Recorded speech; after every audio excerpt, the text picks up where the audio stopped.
the warning from deep space far beyond the shining stars of the Andromeda sector. The Galaxy Council's main observation station floated silently in space. Its massive sensors scanned the dark void, but no one expected the sudden signal that would change everything. The alert came without warning, a burst of strange energy waves, coded in a way no council member had ever seen. The screen flickered, and a message appeared in glowing letters. Simple but chilling. "We are coming. Every world will fall." The council chamber went silent. Leaders from hundreds of species stared at the message in disbelief. Some whispered to each other, trying to understand what it meant. Others felt a cold fear creeping into their thoughts, a fear they had not felt in centuries. The message repeated, each time stronger, more urgent, more dangerous. Admiral Vark of the Zalari fleet slammed his clawed hand on the console. "Who are they?" he demanded. "No known species in this sector has that power," replied a trembling aide. "They call themselves the dangerous species,"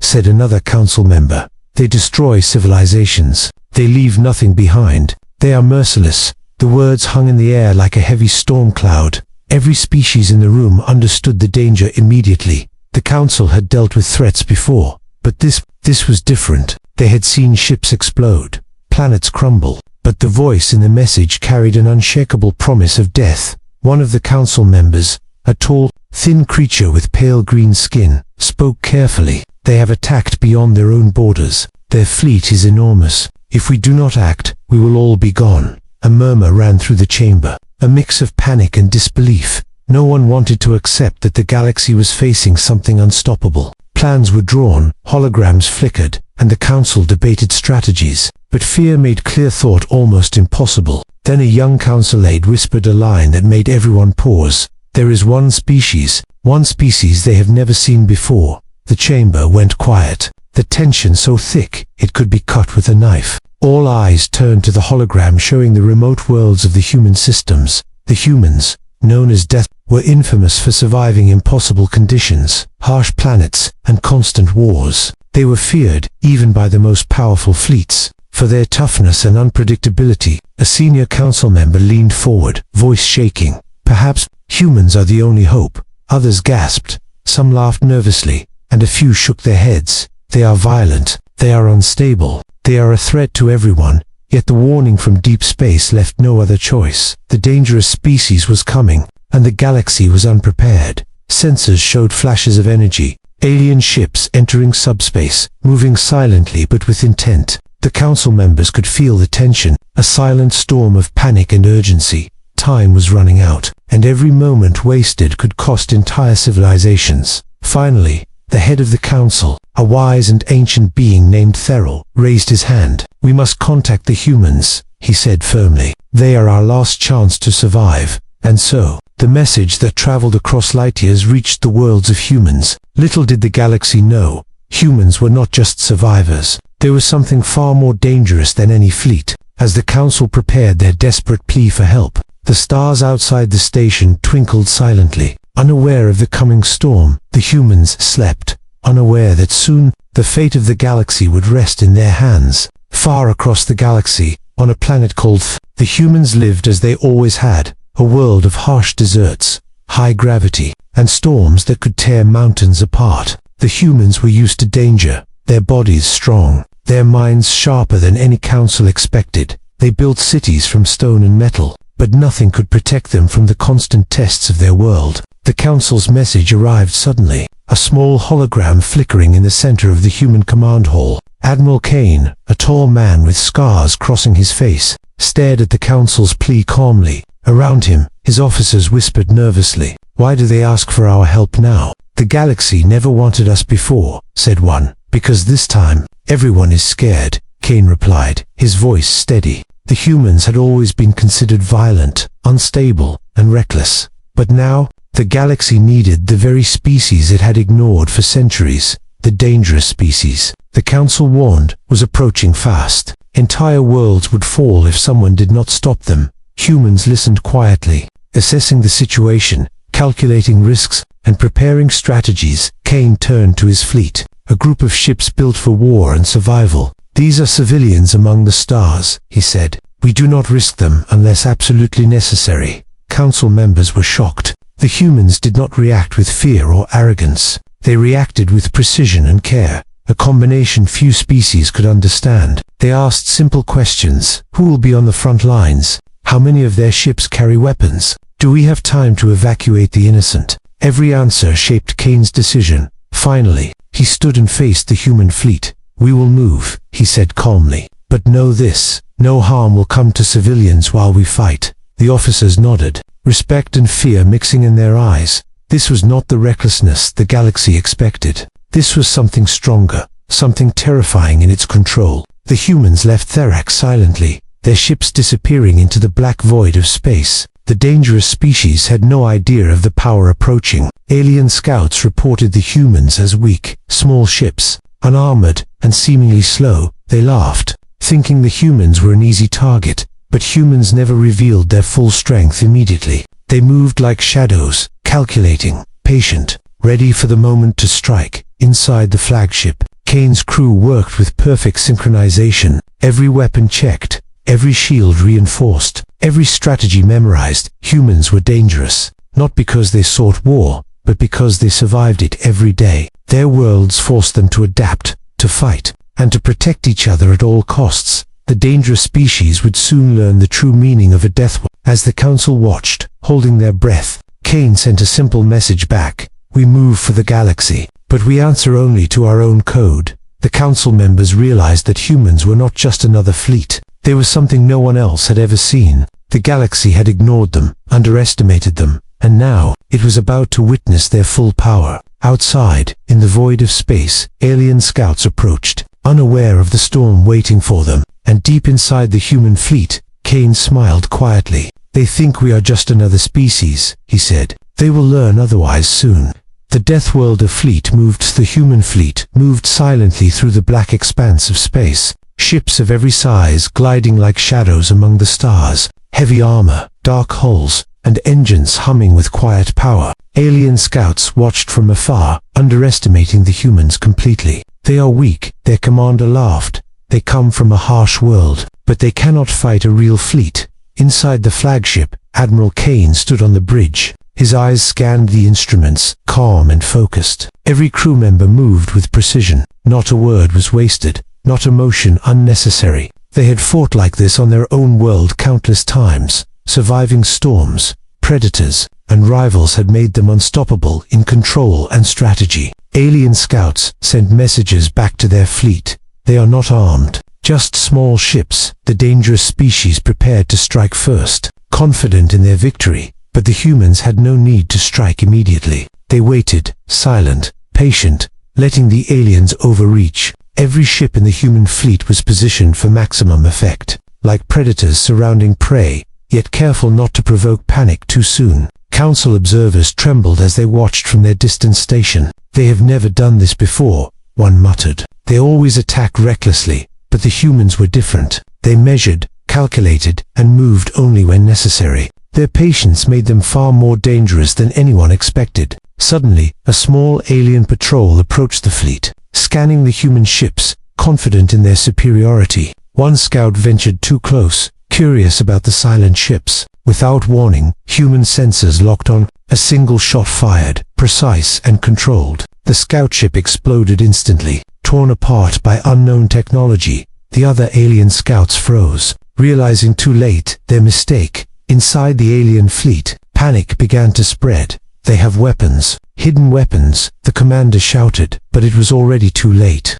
The human fleet had begun to reveal its true strength. Heavy ships fired in perfect synchronization, cutting through shields like paper. Fast attack ships darted through enemy lines, evading every counter. The dangerous species had never faced an enemy like this. Every move of the humans was calculated to inflict maximum damage. And yet, no civilians were harmed, no collateral destroyed. Council members gasped. They are incredible, one said. They are not reckless at all. Another whispered. Humans had turned the tide with patience, skill, and timing. The aliens realized with horror that they had underestimated every human ship, every crew member, every weapon, every strategy. The humans were not just survivors. They were masters of war, born on death, trained by life itself, and now, they were the predators, while the dangerous species became the hunted. Admiral Kane watched calmly from the bridge. His voice was low but full of command. Prepare for full engagement, but protect the innocents, he ordered. The fleet obeyed without question. Silent as shadows, the alien flagship, unaware of the storm building around it, moved confidently toward the human command. It would be the first to learn the hard truth about deathworlders. As space trembled under the first wave of human assault, one thought passed through Kane's mind. Calm and unwavering, they think they are attacking us. They do not know we have already won the first battle. The moment had come. The human fleet had surrounded the dangerous species ships completely. Admiral Kane raised his hand, a single signal, and the silence of space erupted. Weapons fired in perfect unison. Energy beams cut through alien shields as if they were glass. Alien ships screamed in fire and sparks, unable to defend themselves. The dangerous species commanders shouted orders, but their voices were drowned in chaos. Their once confident fleet now trembled under the relentless attack. The humans moved with deadly precision. Fast ships darted in, hitting weak points, then disappearing like ghosts. Heavy battleships tore through alien lines, leaving trails of destruction. Every move was calculated, controlled, and merciless. Council members watched, holding their breath. This is impossible, one whispered. They should be destroyed by now, said another. Eyes wide, the humans did not fight recklessly, but their skill made every strike more lethal. They protected each other, coordinated every attack, and avoided unnecessary destruction. No other species could match such discipline under fire. Inside the alien flagship, panic became fear. The leader of the dangerous species realized they had underestimated their enemy. They are not like the others, he shouted to his officers. They are strong, too strong. Every attempt to counterattack failed. Alien ships exploded one by one. Shields faltered, weapons jammed, and morale shattered. Admiral Kane watched calmly from his command seat. His crew moved with perfect timing. Every order executed without hesitation. He spoke only once, in a tone cold and firm. Protect the innocent. Destroy only the threat. The humans' ethics, combined with their deadly efficiency, made them terrifying. Every strike reminded the dangerous species that these were not ordinary opponents. These were deathworlders, trained by the harshest worlds in the galaxy. Alien Command tried to retreat, but humans had anticipated it. Fast attack ships cut off escape routes. Heavy cruisers tore apart stragglers. Every move of the humans seemed impossible. Yet it was only discipline and strategy. No luck, no chaos. Only survival honed into perfection. Amidst the battle, civilians on allied worlds were being evacuated safely. Human pilots risked themselves, weaving through debris, shielding transports, and ensuring no innocent life was lost. The dangerous species could not comprehend such care. Every victory was precise, never cruel, never reckless. It was humanity at its purest form, deadly, disciplined, and unshakable. Finally, the alien flagship moved forward, attempting a desperate strike. It targeted the human command ship directly. Kane's eyes narrowed. Now, he whispered. The fleet responded instantly, concentrating firepower on the flagship. Energy beams cut across the void. Shields failed, and alarms screamed. The flagship erupted in a massive explosion, sending debris into the void. The dangerous species' morale shattered completely. Council members leaned forward, stunned. Humans had done the impossible. They had not only fought back, they had dominated. The first real battle was over. The dangerous species had learned a lesson they would never forget. Humans did not fight like anyone else. They fought to survive, to protect, and to win with honor. Admiral Kane looked out at the stars, calm as ever. They came to destroy, he said quietly, but they will remember who they faced. And in that moment,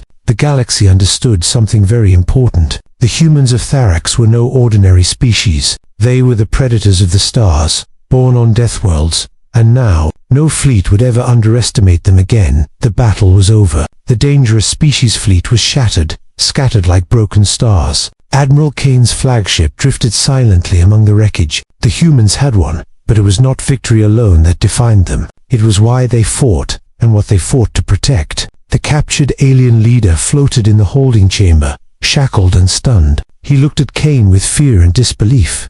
How are you this strong? He whispered. Kane's eyes met his, calm but unyielding. We are strong because our world tried to kill us every day, he said simply. Our enemies were our own storms, our own redditors, our own harsh worlds. the aliens could not understand. Every attack the humans had faced had hardened them. Every death, every loss, had taught them discipline, courage, and loyalty. They did not fight for conquest or power. They fought for survival, for each other, and for every innocent life they could save. This was the essence of humanity, the HFY truth, the pride of a species born on deathworlds. Outside the command room, the crew prepared for any counterattack. Every human moved with perfect precision, yet their eyes reflected something more than battle readiness. It was respect for life, for strength, and for the value of survival. The humans had destroyed fleets, yet they preserved the lives of those who could not fight. Every strike, every maneuver, had meaning, purpose, and honor. Council observers watched in awe. They had never seen anything like it. No other species fought with such balance, such skill, and such morality. Humans were the predators the galaxy feared, yet the guardians it desperately needed. Every species had underestimated them. Every threat that challenged them had been answered with courage and strategy. And now, the galaxy had learned a lesson it would never forget. Admiral Kane turned to his crew, voice firm but calm. "Remember why we fight," he said, "not for glory, not for power, but because life itself is worth defending." His officers nodded silently, understanding the weight of his words. Each human in the fleet knew that survival was not just about strength. It was about protecting, sacrificing, and standing together. It was about proving that a species born on deathworlds could rise above every challenge. The captured alien leader listened quietly, fear and respect mixing in his eyes. "They are more than warriors," he whispered to himself. "They are a force the galaxy cannot destroy. A species that survives everything." Kane watched him carefully. The truth clear, humans did not fight to dominate. They fought to endure, to protect, and to uphold life. Every action reflected that truth. Every strategy reinforced it. Outside, the shattered alien fleet drifted in silence. The stars glimmered over the battlefield, reflecting the human victory. The galaxy had witnessed something remarkable, something terrifying. Humans were not just survivors, they were legends in the making, born on deathworlds, shaped by adversity, and guided by an unbreakable will. And now, the galaxy understood the simple truth. The humans fight, not because they must, but because they cannot fail, because they value life, honor, and the survival of all, and because the galaxy will never again underestimate a species that has conquered death itself. The dangerous species was defeated. The remnants of their fleet drifted silently through space. Broken and leaderless, Admiral Kane's fleet moved with calm precision, scanning for any threats. Every human ship was alert, every crew member ready, yet no chaos erupted. The humans had shown the galaxy their power, but also their control. Back at the Galaxy Council, leaders of countless species gathered. They had watched the battle unfold from afar. A mix of awe, fear, and respect filled the chamber. "They are unlike anything we imagined," said one council member. "They are not just warriors, they are guardians," said another. The humans had rewritten the rules of survival and war. No fleet could ever challenge them lightly again. Council Head Thurl addressed the assembly, voice strong and clear. "From this day forward, humanity is the protector of the galaxy," he declared. "Any species threatening life, any fleet seeking to conquer, will face them first." Murmurs ran through the council chamber. Some species felt relief, others unease, but all understood the truth. Humans were now the measure of strength, a standard no one could ignore. On the battlefield, Kane's fleet regrouped, ships repaired, weapons checked, and crews ready for whatever might come next. The captured alien leader was brought forward, his expression one of fear and fascination. "They survived worlds we thought impossible," he said quietly. "They fought like nothing else in the galaxy." Kane looked at him, calm and resolute. "Never threaten a species born on a death world," he said. "Never underestimate humanity again." Humans had not only won a battle, they had sent a clear message. Survival, unity, and honor were their greatest weapons. They fought with skill, strategy, and compassion. The galaxy had seen the truth. The humans were predators, yes, but they were predators with a cause. Every life mattered, every strike had meaning, and every victory reflected their values. On distant worlds, alien fleets and colonies received the news. Whispers spread from system to system. The humans had stopped the dangerous species alone. No one else could claim such a feat. The galaxy now feared, respected, and admired them simultaneously. Stories would be told, warnings issued, and legends created. The human's name would echo through the stars for generations to come. Admiral Kane stood on the bridge of his flagship, looking at the stars. "The galaxy has learned a new rule," he said softly. "Respect life, or face humanity." His crew nodded.